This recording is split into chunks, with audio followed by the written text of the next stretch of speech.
Welcome to the Press Play and Run podcast, the podcast for runners that don't really know they're runners, put a stick on their trainers, press play and run just in case. Press Play and Run will give me, Ryan, or Scottish Runner to some of you on Instagram, the chance to shine a light on everyday runners from clubs and couches across the United Kingdom and beyond. Each week, we'll delve into everything from park runs to playlists, trainers to tantrums and mini runs to marathons. We will look to shine a light on the stories of some incredible everyday runners from the running community and hold them hostage until they pick a track to add to the Press Play and Run playlist, which you can search for and add on Spotify. So whether you're dragging yourself off the couch or taking your first tentative steps in running, or you're one of those weird people invested at the front of the pack, we look forward to joining you every other week on your long runs to keep you company and entertained. Until then, your only job is to press play and run. Hello everyone and welcome to another episode of the podcast. It's been an unbelievable first week and the reaction to the first podcast has surpassed anything that I dared imagine.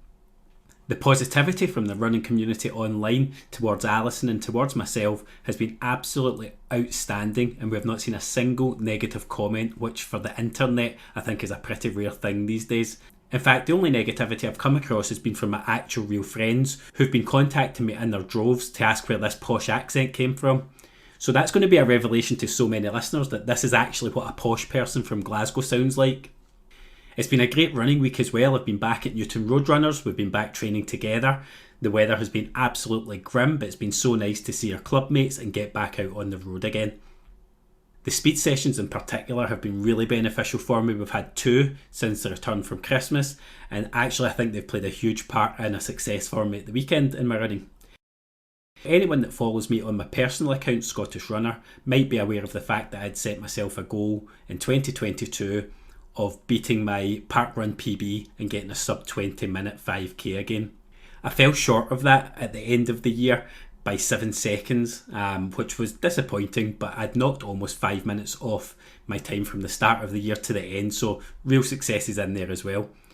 But last week I did manage to get under, and significantly under. I managed a 19:27, and I really do think that a combination of the speed sessions that we've been doing together and actually having the podcast and knowing that I was going to talk about it, that little bit of added pressure really did spur me on to not only dip under 20 minutes but to get there significantly. So I was absolutely delighted.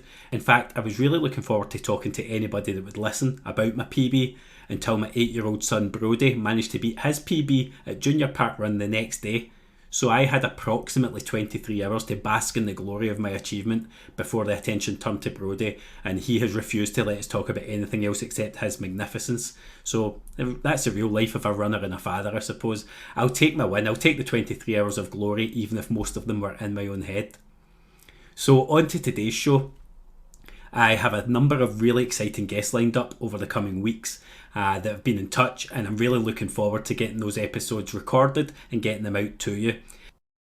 In this episode, I get the opportunity to speak to another person that's had an impact on my own running pathway, even if she didn't know it. So without further ado, I'm going to move on to my conversation with Jenna McCallion. So with me for this episode, I have Jenna McCallion.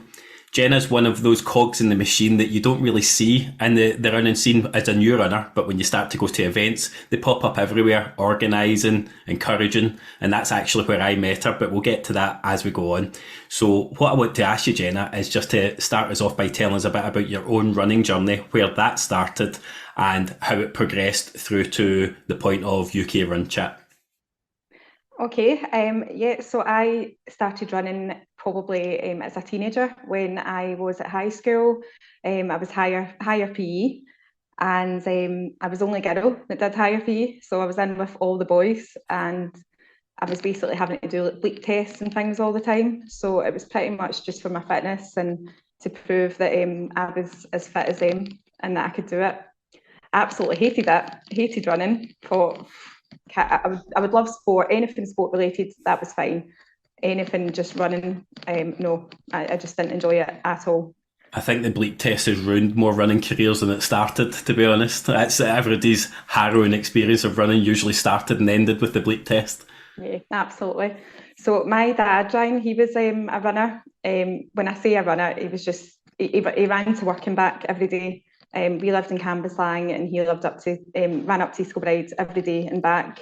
I think it was pretty much 10 miles there and back because he was right to the back of East. And I always remember being quite embarrassed by my dad. So you used to see him back in the day running with his tiny shorts on, and I would be like, oh, here he comes. Don't kid on, I can't see him. But yeah, anytime I said to my dad, look, I'm wanting to start running, he used to get so excited about it because he would be like, right, okay, I'll help you, I'll come out and run with you. And funnily enough, I've got wee things that I even say to other people now, and it's my dad's basically. So I didn't quite realise how much of an influence my dad had on me until I look back at some of the things that he said and some of the kind of ways that I run. I'm always trying to keep steady, and that was always my dad. I love pacing, which is again my dad. So yeah, it's great. He was probably a big influence on me. That's quite an interesting one for me at the moment because my two kids have just started junior park run. And or I'm saying they've restarted going to junior park run. I was sort of dragging them there at the beginning, they didn't want to be there. But since I've really picked my own training back up, they're now voluntarily asking to go back to junior park run. And I think not that they were embarrassed by it yet because they're probably too young, but there is something in that about parents and setting good habits, and your children watch, even when you think they're not watching or even when you think they're embarrassed, those good habits are actually being set in very, very early. And I'm seeing the two boys now talking about PBs and starting to be a bit competitive with each other, and it's all just that subconscious thing I think of watching. So that's an interesting one, that what embarrassed you about your dad then you're recognising yourself now. We all become our parents. It's a scary prospect. Yeah, no, absolutely. I think then I met my husband Kevin very young, and he was a footballer, so he was really sporty. And I used to sign up for events like 10Ks and things just to really show off to him, kind of, like, I can do that. So I'm very competitive. Yeah, so I used to just sign us up for 10Ks, and I remember us doing the 10-mile one in Edinburgh, which is no longer a run, and it was really tough. It was up the Royal Mile, and it was quite a tough route. But I remember me and him used to go and do that together. That was like a wee kind of date day. So was this when he would be playing still? Yeah, he was still playing at the time. Yeah, that's an interesting dynamic, to try and be competitive with someone playing football for a living at running. Yeah, I know. It was much better than me. Cheap date though. Well, maybe not so much cheap date actually by the time you rack up race entries and everything that goes with it. So when are we talking then? Like when would that have started, the 10K racing on your timeline? Was this just after school?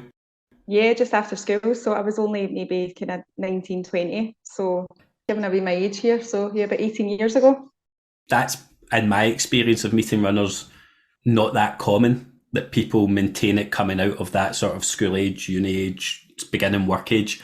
I think the running tends to drop off then from the people I've met, certainly. And I know of so many people that have arrived at it later in life. But so your journey has been, if not constant, certainly from when you were younger. I would say very similar to what you're saying. So I started working, and then running, wasn't a thing. I wasn't running. I was just going to the gym, and then it wasn't until I had my son Daniel. So as soon as I had Daniel, I then started running. Like most people, it was for trying to lose weight. That was the main reason. But I realised actually that I didn't lose weight running, and I never have. So that's an interesting concept. But it was more for the headspace for me. I really enjoyed when my husband came in from work. I was like, right, there's your child. I'm gonna be out to run. And I just really enjoyed that time on my own, and it really developed from there. I think once I had Daniel the year after, that was when I became absolutely hooked. I was signing up to events, and then I wasn't happy with my performance. So I was like, okay, right, I'm going to do it again. And I kind of became hooked that way. That resonates.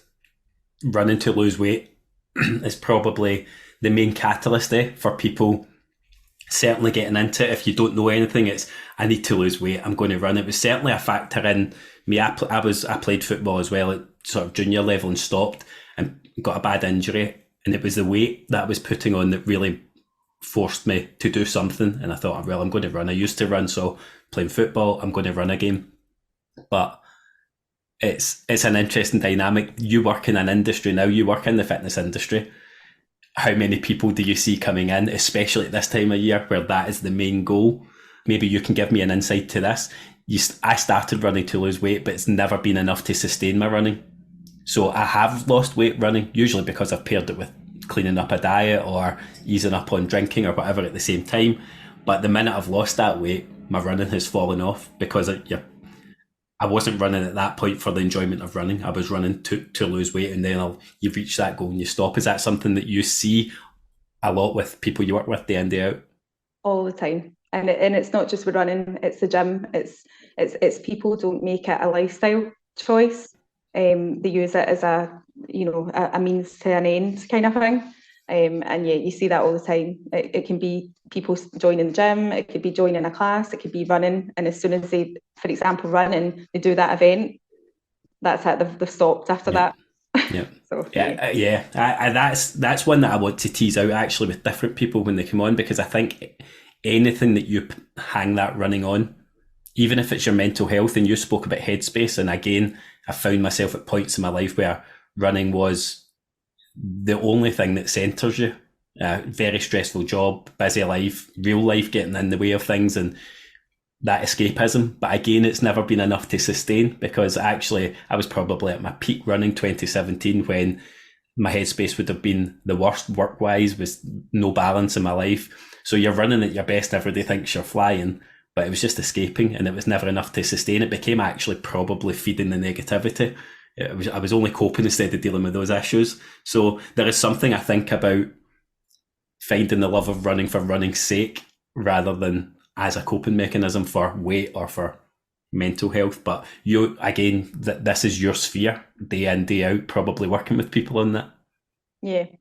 I think, Ryan, what I've realised is running is actually my nemesis in life. It's the one thing that, I've always, I love, well, I think I love it. And then it actually consumes me sometimes as well, if that makes sense. So it sometimes can be a good thing and a bad thing. So I can see both sides of it. Sometimes need to calm myself down and, go and enjoy things in life and have a long life. I interviewed Alison last week in that marathon journey, and Alison openly says it'll cut your social life if you get to that level, and that's where you let it get to. Say bye to the social life, because Saturdays and Sundays are about long running, and but that's not the story for most people, and that's never the story I see on Instagram, where probably that is the running community I would say I'm most part of, is the Instagram community. People put up their best moments there. Sometimes they put up their lows and their worst moments, but you'd swear everybody's just having an amazing time out running.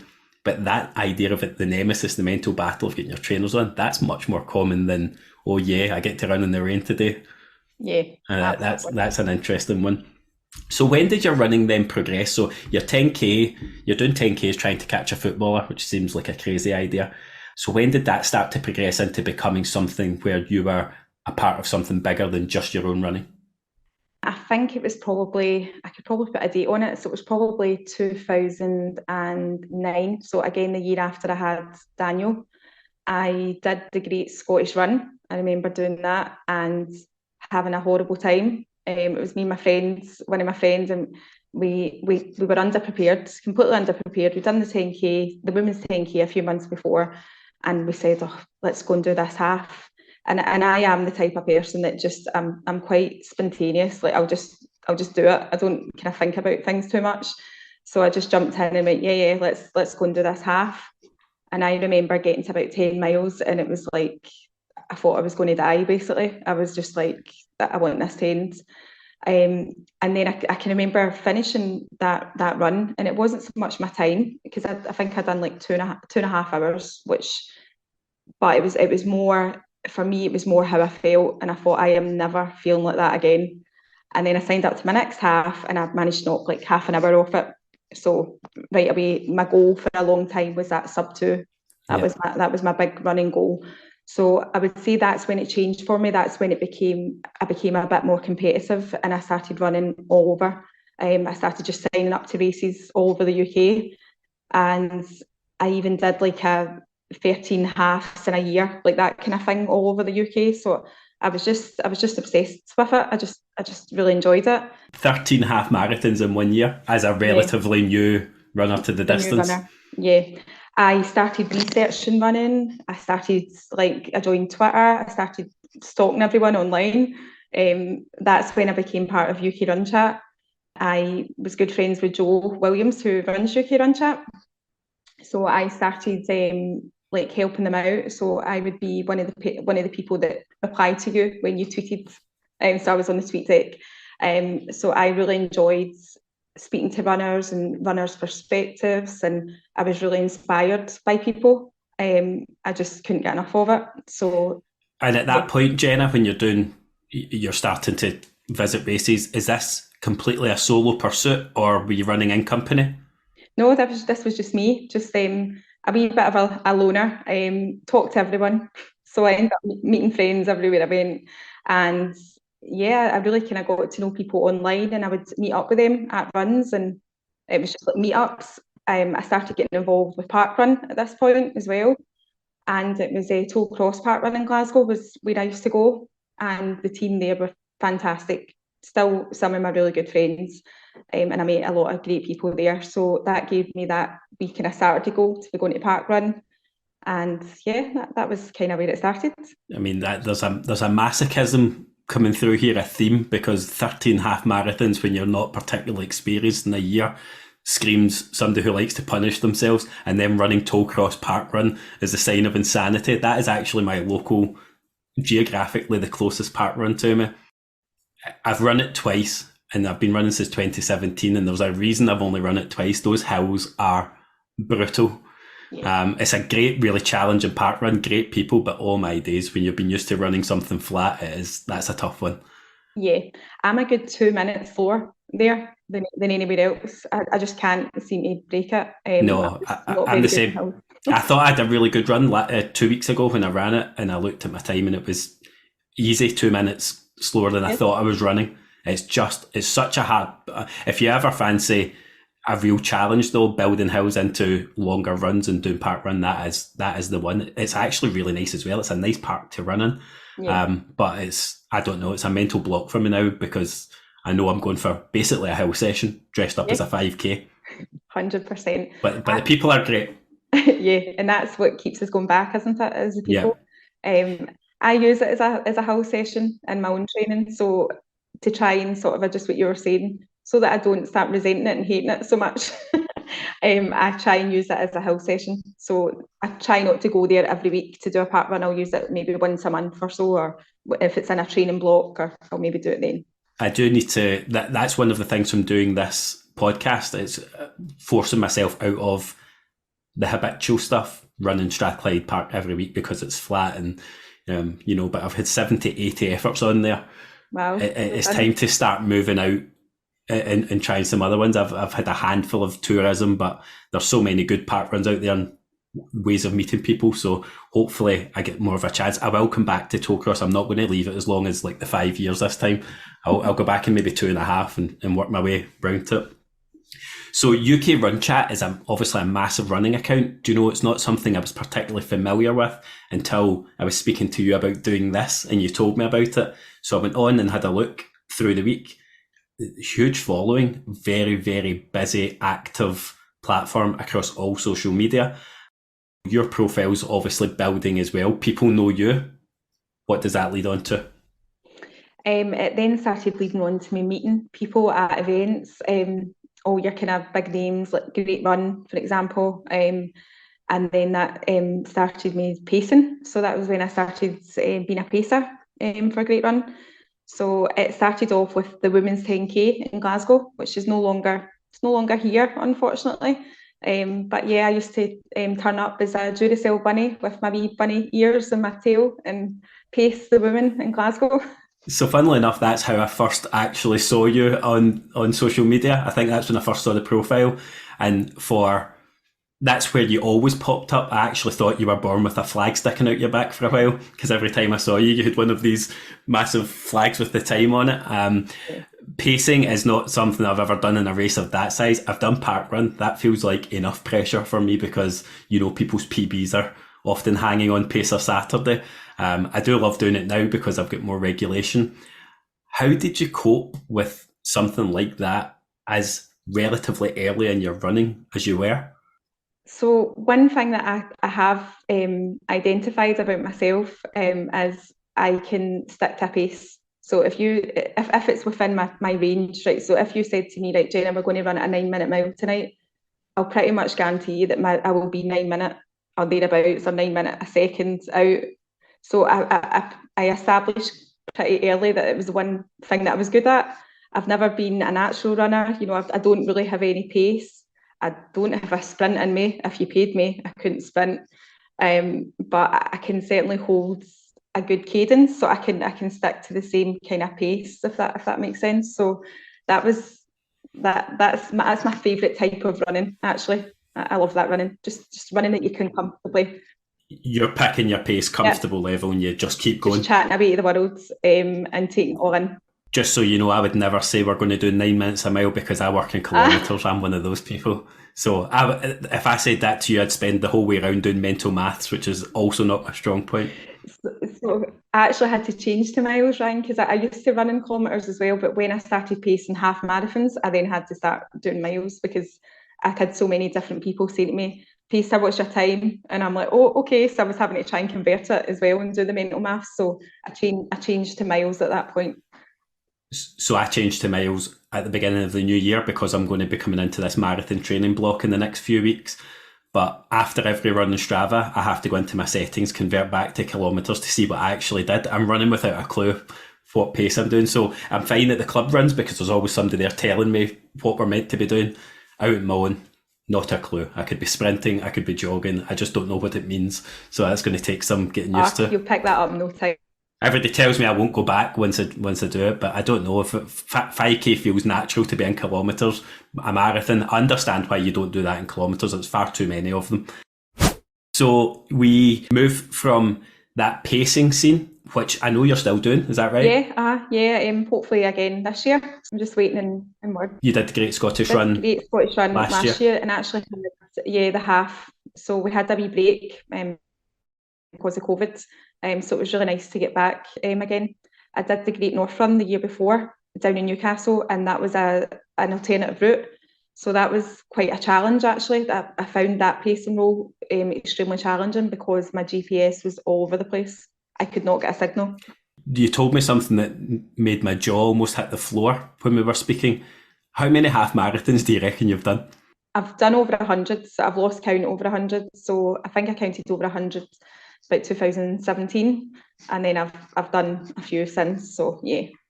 There's an insanity there. That's moving out of masochism into an insanity. What is wrong with 5k, Jenna? Why do you feel like punishing yourself so frequently? I feel as if 5k is a punishment, Ryan.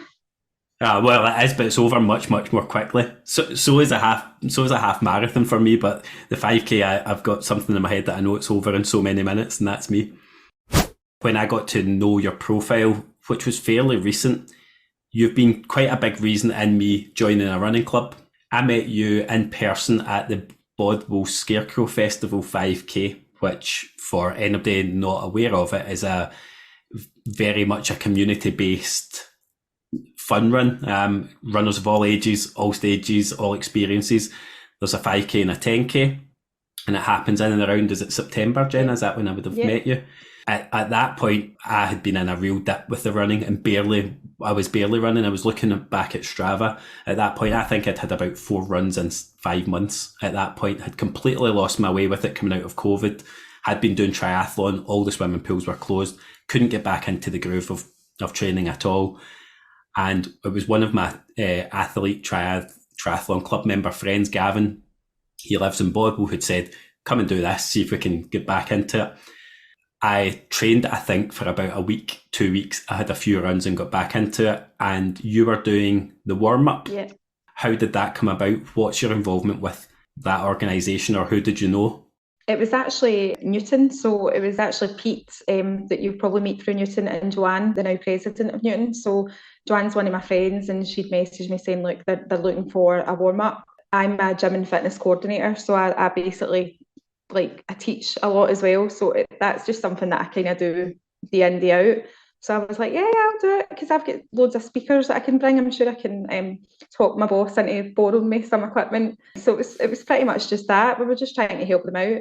So I turned up on race day. You have the speakers blaring, the microphone, and doing your Mr. Motivator routine, which I'm not going to lie, I stood at the back and didn't really join in with because I'm weirdly introvert when it comes to these things. So I stood and sort of pretended I was stretching, let you do your thing. Ran the 5K, didn't run it particularly well, but I had a conversation with you afterwards. I introduced myself, and at that point in my running, I knew something had to change if I was going to find that spark again. And I really had thought about joining Newton. So I didn't know at this point what your relationship with Newton Roadrunners was, only that I knew you had been at some point heavily involved. And I know you were laughing at that when I'd asked you about it. I said, but you're not involved in Newton.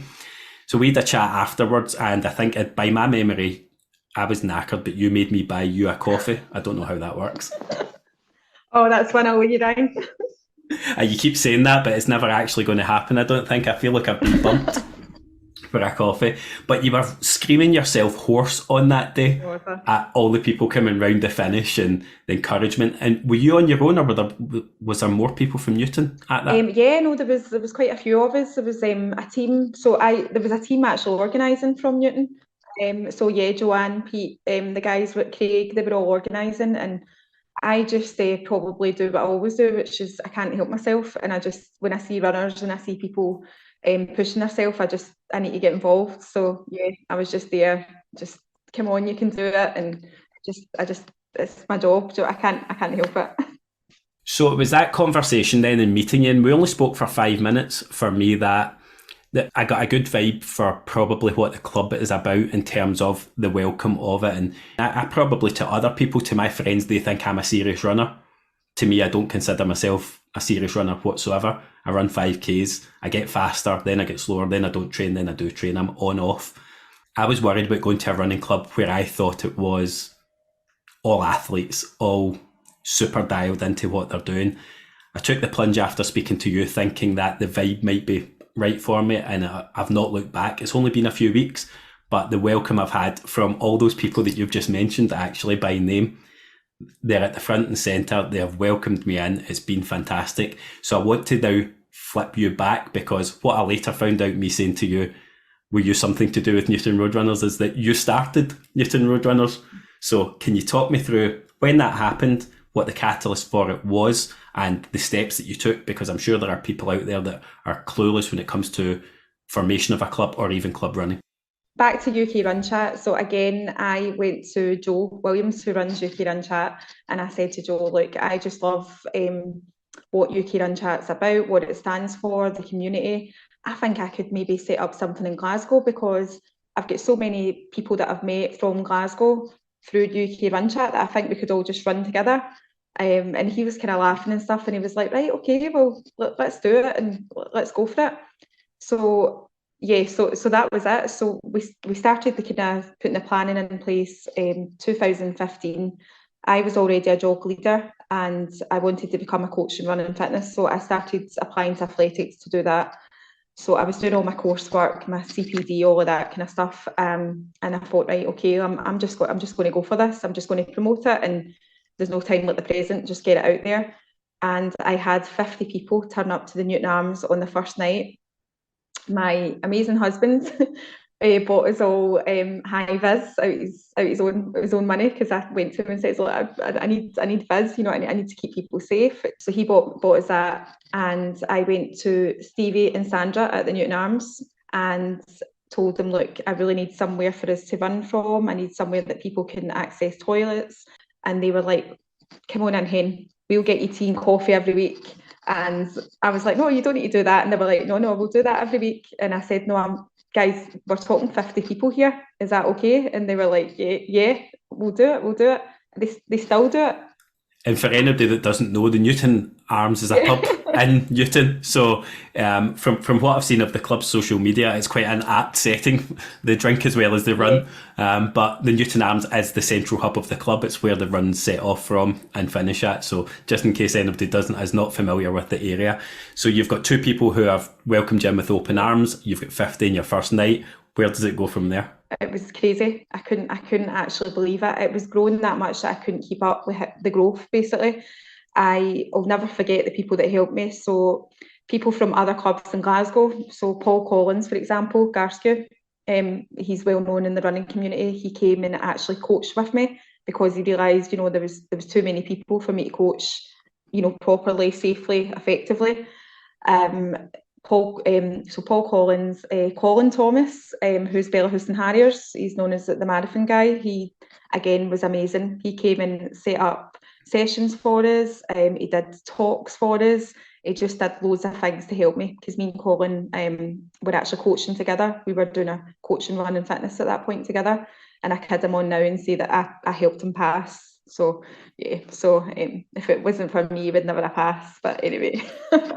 Copying your homework. My homework.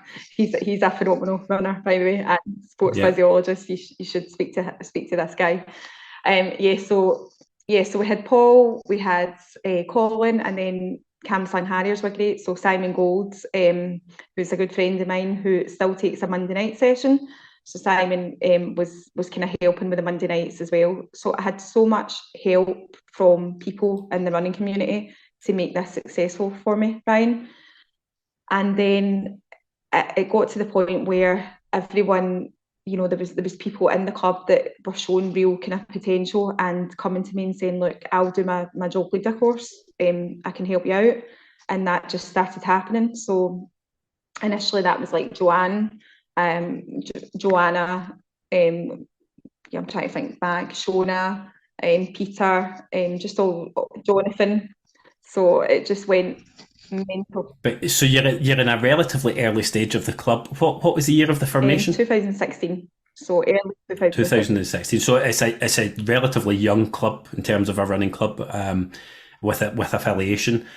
You're in the early stages though, when the growth is almost starting to overtake. Yeah. So how are you at that point managing to keep your head above the water? Is there subs coming in at this point? Are people paying, or is it all just by the seat of your pants and out your own pocket at that point? It was all just out my own pocket at that point. I was paying for people to go through their coaching basically, and it changed. Maybe it wasn't quite a year later, and I went back to Joe and said to him, look, I'm not sure the UK Run Chat's kind of working anymore, because what I'm getting a lot of people saying calling us Newton. So everyone was calling us the Newton runners or the Newton mob, and I said, I think locally for the club, I had to make that decision. I'm maybe going to need to go for a kind of local community club like Newton. I didn't know at that point what I was going to call it.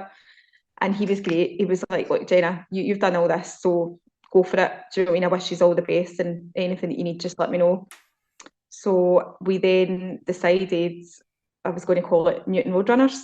And the work that went into the kind of designing the badge and all that.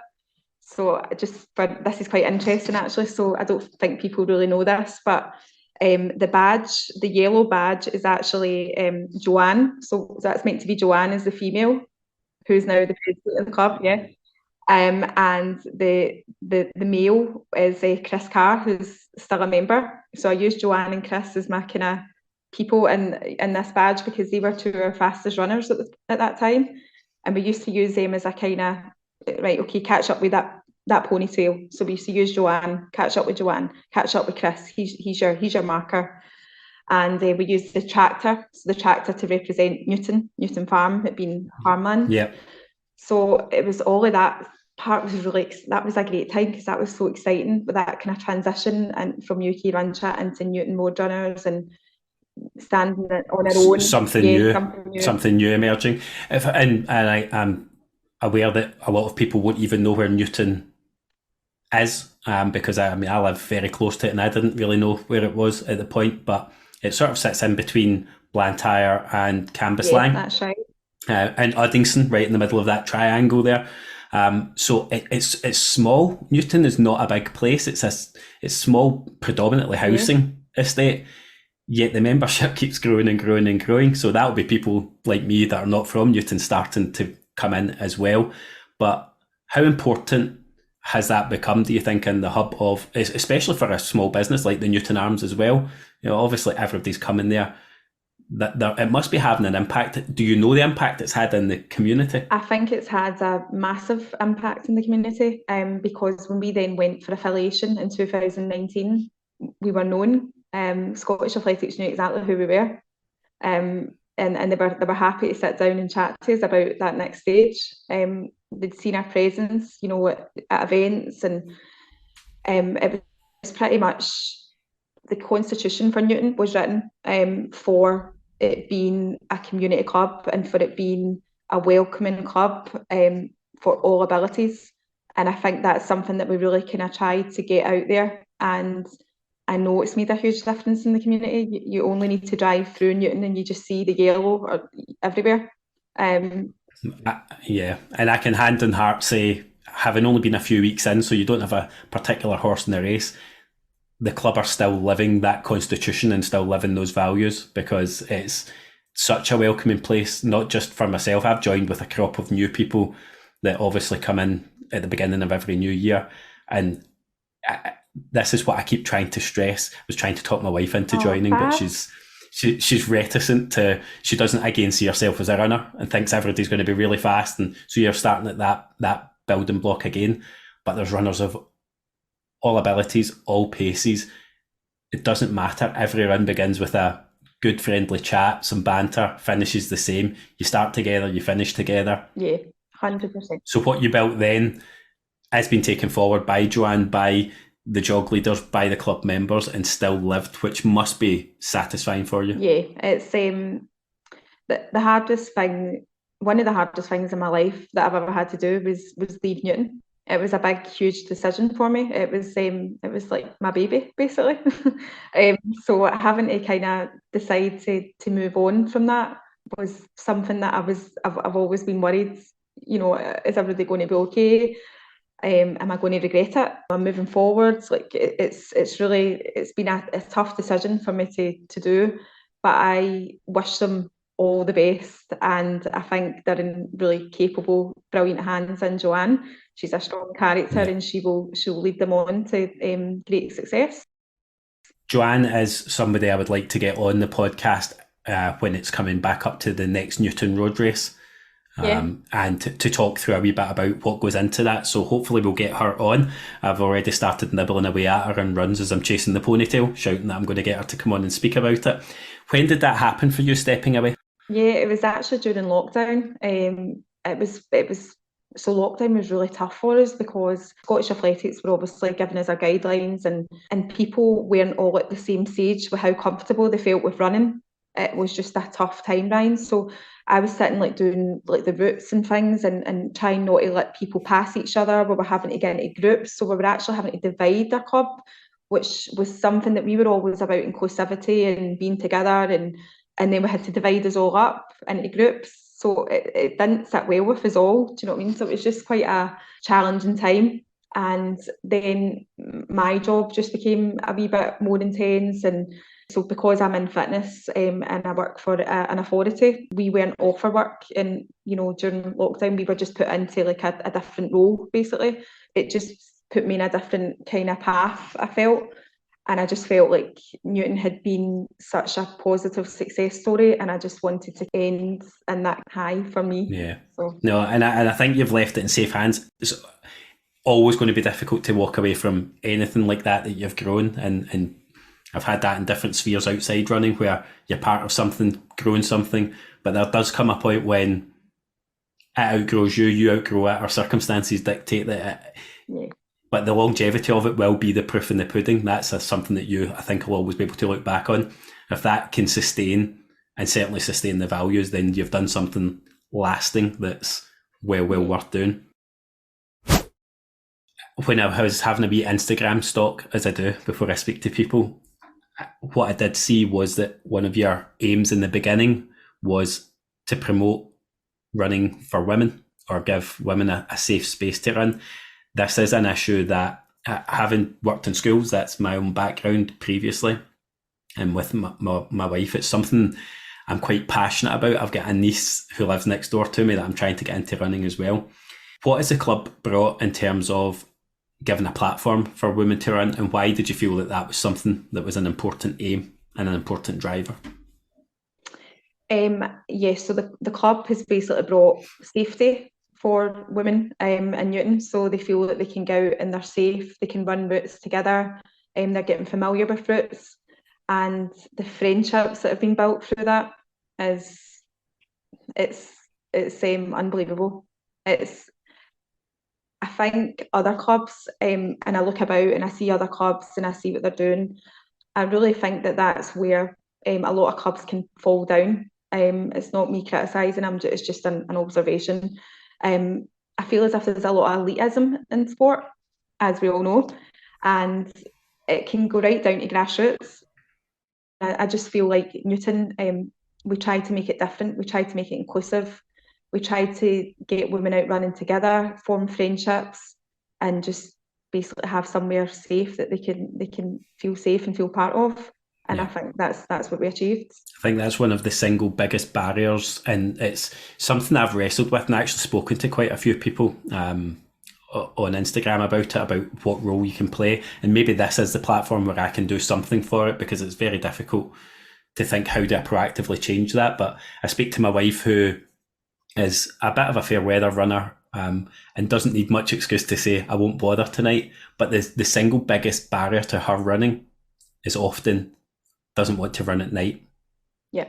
And in the dark, or has been tooted at by people on the way by, have been people shouting out, and however they're intending that at the time as a laugh, as it doesn't matter, it's making somebody feel unsafe, uncertain, and like the world's watching them. And that's never a good place to be in your running. Then you get onto that, well, I can't run with music because I need to hear people behind me. And these are all thoughts, certainly as a male runner, that have never crossed my mind. I have gone out, especially during things like marathon and these run streak challenges. I could be running at 11 o'clock at night, thinking nothing of it with my hood up, when I'm actually the person that would make you cross the road feeling unsafe. So there's something, it can't be like that. We need to do more for it. But that's what I would say to anybody who is thinking, I don't feel safe running, is run together. It doesn't need to be a full-fledged Newton Road Runners type club, but Jog Scotland Club, Couch to 5K, running in a group, park run even. Find ways to run together to get into that safe space in your head, because we need to do more on that. It's too much of a barrier. Yeah, 100%. The girls at Newton used to laugh at me as well, because I used to stalk their Strava and see if I ever seen anyone like running down the Clyde, for example, on their own. I'd pull them up, I would message them and say, don't do that again. You were down that Clyde yourself, like you should never be down there yourself. It's bad that you need to be like that.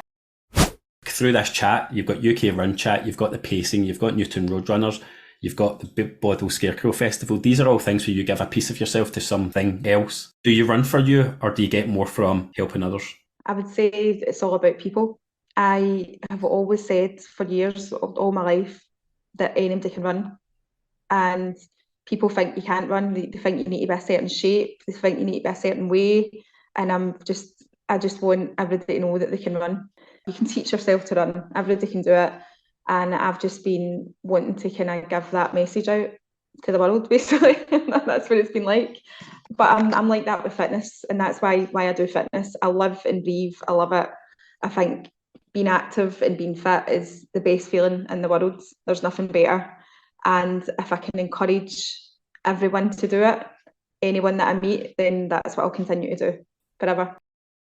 Well over 100 half marathons in, you still told me that you don't think you're a runner, or you're not a, what did you tell me? You don't look like a runner, you don't feel like a runner. That will fry the brain of the person who's sitting on the couch toying with taking their first step. How can that be? How can you be that far in and on your journey and say, do you think we all still have this mental image of what a runner is or looks like? Yeah, 100%. Yeah. I think it's for me it's circumstantial. It's because when I was younger, and again it's maybe going back to this kind of female thing, I was the only girl that did sport really, in my kind of circle, and I always felt like I didn't look like I've always been quite curvy, like I've not been stick thin, so it's like you need to be kind of stick thin to be a runner.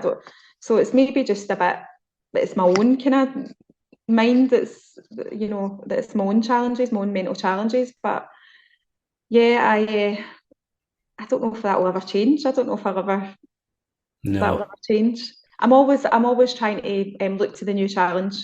I'm so competitive, so Yeah. I'm always wanting a wee bit more. I'm always wanting to challenge myself a wee bit more. I'm going to add curvy into my descriptive words for my own body shape. I've got about 15 euphemisms that I use. Wee bit rotund, a wee bit podgy. Just depends what time of the year. If I'm overindulging in Christmas, but see that idea we have of the I'm not a runner because I don't look like a runner. See what we perceive the actual runner to look like. There's about 2 of them out of every 1,000. I know. Hardly anybody, and they are up the front. And park run with 300 people, you will find 5 maybe that are running at that level. The rest of them look like a variation of you and of I, and that's I know. It's just an insane logic that we have about I don't look like. It's probably an internalized thing, but it's a fascinating one to me. I think running is replete with body dysmorphia. People that feel they look completely different to the reality when no, that's the way we actually look. All of us look like that. You just pick your flaws, don't you? And think I can't run because. So yes, as a curvy runner myself, what I can say is that keep going. What is next? Because if I do know anything about you from having met you a few times now, it's that you seem to me to be somebody that keeps pushing forward. There's always going to be something in a pipeline. What's on the horizon for you? Do you know, you're going to laugh. It's that I keep saying that I'm going to stop running. Aye, right. So I've got Rome Marathon coming up in March the 19th, and then I have Manchester again, third time Manchester marathon with my friend Fiona. So I'm hoping to. This is some of the lovely girls that I work with who became really good friends. So I'm hoping that I can start to encourage them to believe in themselves a wee bit more. And they said they would never do anything like this. So I'm just going to repeat what you said to me. I'm going to stop running. I'm training for 2 marathons. Okay, so I'll speak to you when you stop running, right? That's unlikely. Beyond that, thoughts? I think I'm going to try and get into some other form of fitness and see what I can do with that.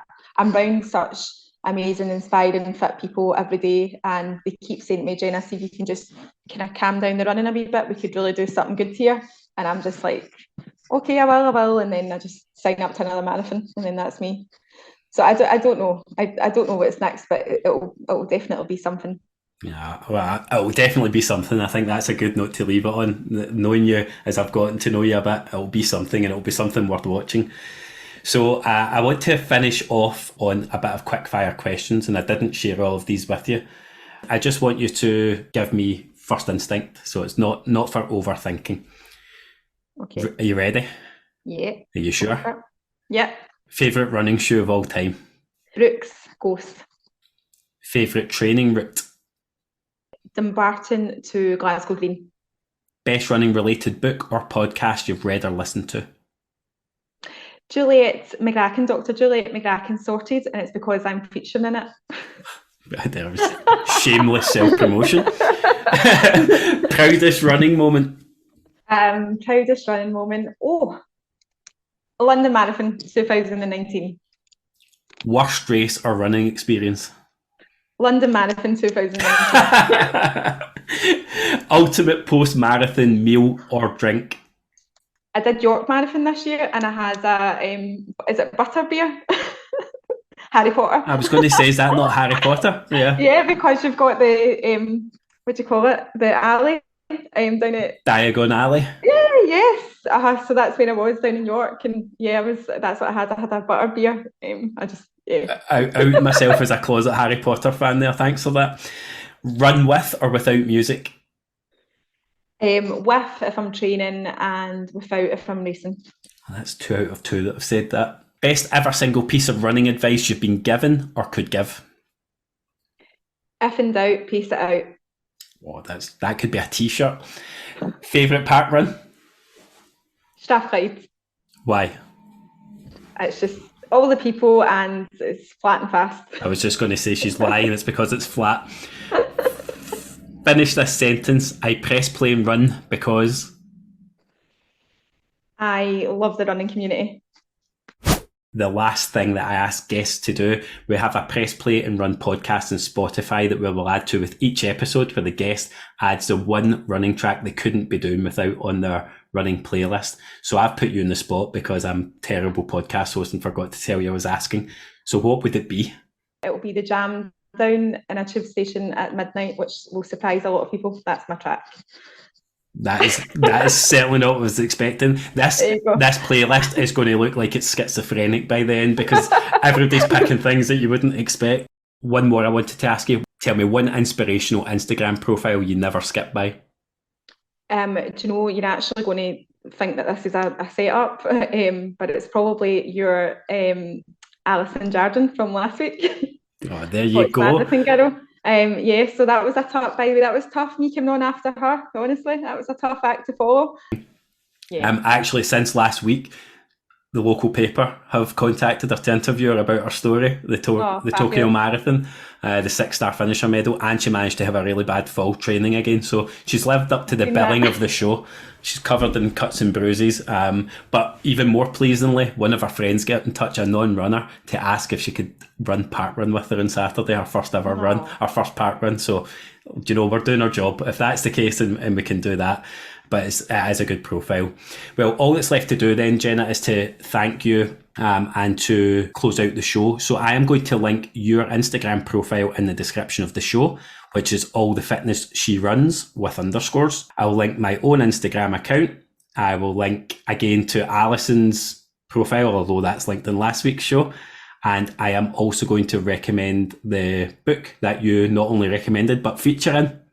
So I don't think too many of our guests will be getting away with that one.